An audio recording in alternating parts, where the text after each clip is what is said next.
forming the accent properly. And when I saw... So are people who are not forming the accent properly.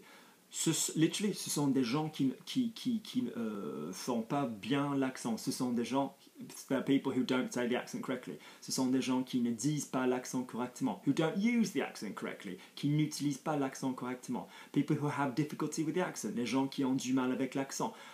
People for whom the accent is different, les gens pour qui l'accent is difficult, est difficile. People who don't like the accent, les gens qui n'aiment pas l'accent. Someone's Spanish, or I sort out that example, then that stops happening. So that's quite that stops happening. I'm picking random phrases. Ça arrête de se passer. That stops happening. Ça arrête d'arriver. That stops happening. We don't see this. On ne le voit pas. It stops.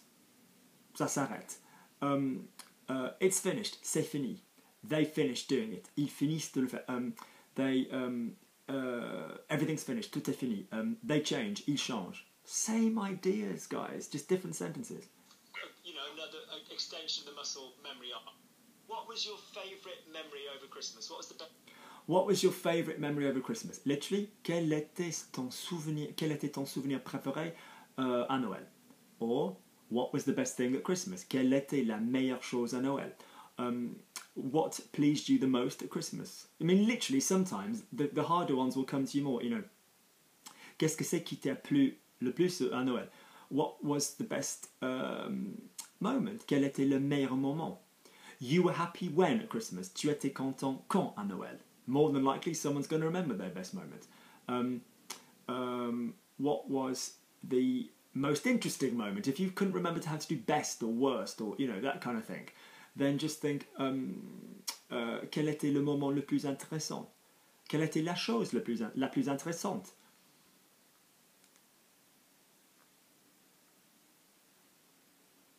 Best thing that happened.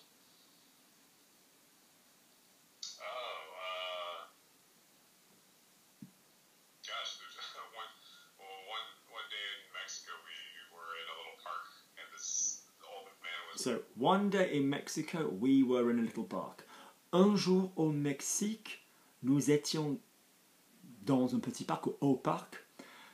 What's really interesting about this, and this might seem really far away from some of you right now, but I promise you it's relevant, is actually you will soon be needing to do this in reverse. You will be needing to what I call pimp my French, which is when you need to take a sentence that you want to say and make it fancier. And this is why this kind of practice is really good. So for example, if you're in an exam or a written situation and you want to say, one day we were in a park in Mexico, basic. Un jour, nous étions au parc au Mexique. Un jour, on s'est retrouvé tout au milieu d'un parc. One day we found ourselves right in the middle of a park. You know, you learn to do the pimpy, you know, super version to show off your French. So, but that also isn't born from being very good at French. That is born from being able to realise what are the words that are giving the same idea. Okay, let's carry on with Jason. Just randomly renting little go-karts for the kids. That's cool. The kids have fun with that. That's a... So there's a guy who's renting like little carts for the kids. Il y avait un mec qui louait des petits chariots pour les enfants. There was a guy who had, I mean, we might not know the word to rent, but we're assuming if there was a guy who had little carts for the kids. We're assuming they're not his. We're assuming he's renting them, okay? Or it was possible to give him some money to have one, or to borrow one if you don't know the word for rent. C'était possible de lui donner de l'argent pour en avoir. He was lending these little cars for money. Il nous prêtait ces petits chariots pour l'argent. Round and round and round we go. Different sentences.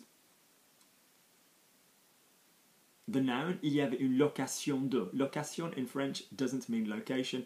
It means the hiring of. Yeah? It's a false friend location. That would be like destination, où quelque chose se trouve. Lovely memory for them as well, isn't it? Yeah, it was just, you know, like, I love little random happenstance stuff. Yeah.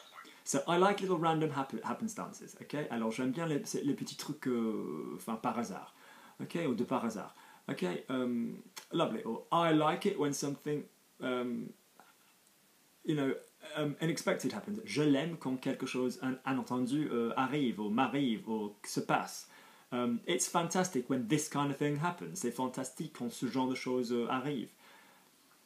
Yeah, you couldn't have planned that, exactly. Often if your plans... You couldn't have planned it. You couldn't have planned it. Vous n'auriez pas pu ou tu n'aurais pas pu l'organiser, le prévoir, planifier, but that's less common.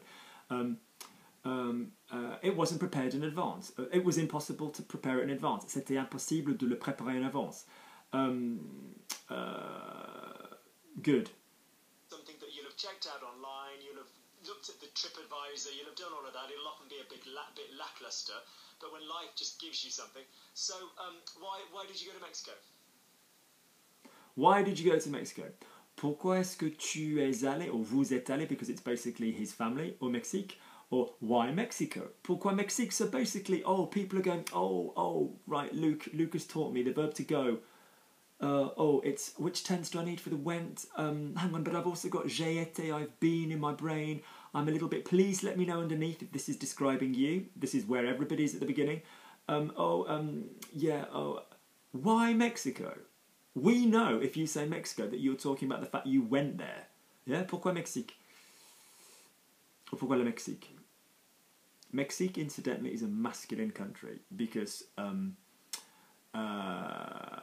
even though it ends in an E, and most countries which end in an E are feminine in French, this one is Mexican. This one is Mexican. This one is masculine, possibly because French and Spanish kind of grew up together, and we know Mexico in Spanish, masculine. Don't know. It's an easy place to go, like between years and Christmas, and.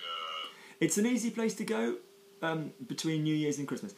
C'est un endroit facile entre Noël et la nouvelle année. Between the 25th and the 31st, it's a good choice. Entre le 25 et le 31, c'est un bon choix. It makes it easy, ça le rend très facile.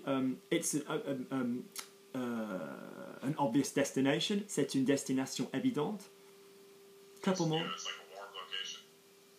It's a warm location. So, we can either go, it's warm, il fait chaud, là, okay? There's a good climate, il y a un bon climat, the weather's nice, yeah?